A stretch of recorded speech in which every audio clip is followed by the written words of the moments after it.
Rebonsoir à tous.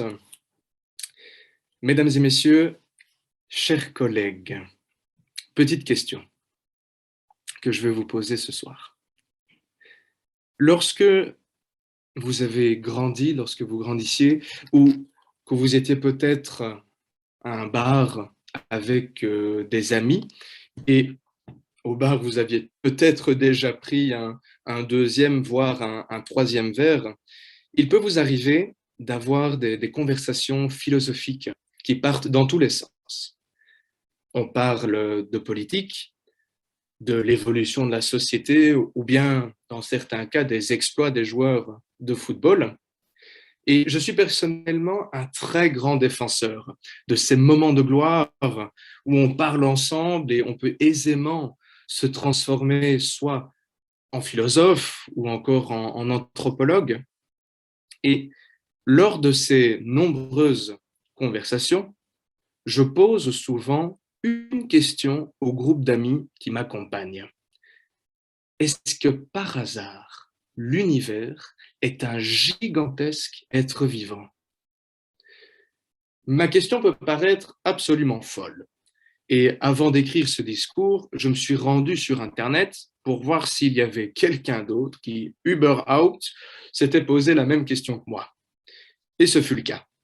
Je suis tombé sur un forum en ligne du nom de Futura Science et il y avait effectivement une personne qui se posait la même question. D'autres d'ailleurs avaient pris la peine de lui répondre. Et je vous avoue que les réponses m'avaient un peu déçu. Oui, parce que dans la majorité des cas, les réponses disaient que on ne pouvait pas faire une analogie, on ne pouvait pas dire que l'univers était vivant, parce que le concept même de l'être vivant était seulement réservé, jusqu'à nouvel ordre, à notre planète et ceux qui composent notre planète. Personnellement, j'ai trouvé que cet argument était un peu réducteur, parce que limiter le concept de la vie à notre planète, à la Terre, c'est comme si je limitais la pizza à l'Italie et la bière à la Belgique. Selon moi, ça n'a pas beaucoup de sens. Et puis, lorsqu'on parle de corps célestes, par exemple, quand on parle des étoiles, on dit généralement qu'à terme, une étoile meurt. Elle se transforme alors en supernova ou en trou noir en fonction de sa taille. Mais c'est surtout le verbe mourir qui est intéressant ici. Parce que si une étoile meurt, cela implique que l'étoile est née et qu'elle a vécu. C'est indissociable. On ne peut pas mourir si on n'a pas vécu. Mais la chose la plus rigolote, selon moi, et ce qui est frappant, c'est l'organisation de l'espace, qui est l'infiniment grand, et l'organisation des atomes, qui est l'infiniment petit. Un atome, tout comme une cellule d'ailleurs, de manière très vulgaire, on peut dire que c'est un petit centre autour duquel gravitent plein de tout petits éléments. Et lorsqu'on parle d'atomes, eh bien, ces éléments, ce sont des protons et des neutrons. Je suis d'ailleurs certain que vous visualisez très bien ce schéma devant vous. Maintenant, imaginez un système solaire. Vous avez une étoile au centre qui est entourée d'une série de planètes, d'exoplanètes ou même de voitures Tesla. Mais bon, ça dépend du système solaire que vous habitez. Mais ne voyez-vous pas une très forte ressemblance entre mon petit atome et mon système solaire? La seule grande différence entre ces deux systèmes, ces deux organisations, c'est la taille, bien évidemment. Mais l'organisation de ces deux systèmes reste très similaire, selon moi, bien sûr. Mais est-ce que vous voyez où je veux en venir?